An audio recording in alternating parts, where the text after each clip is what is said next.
charlotte the new the window maybe kể sự khi nào đó tới mi thơ quên đã đâu nhà mà si blue do mà là cứ bỏ kỳ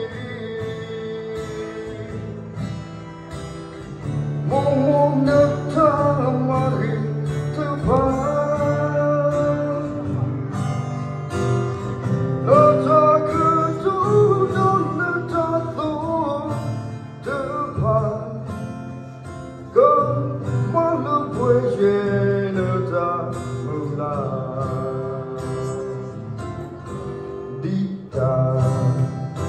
the circle cluster yeah có mù đó mà mù yeah nữa ta lo giờ ta đâu na mô sa bô mê ta e giờ he suna mình chỉ mình trở về na bắc sa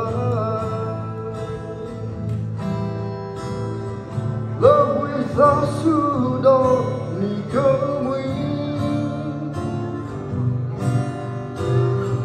dù lo khi nay lúc ta pha mi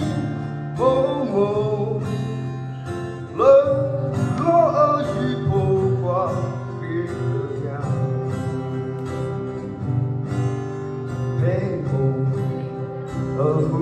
đi từ khó quên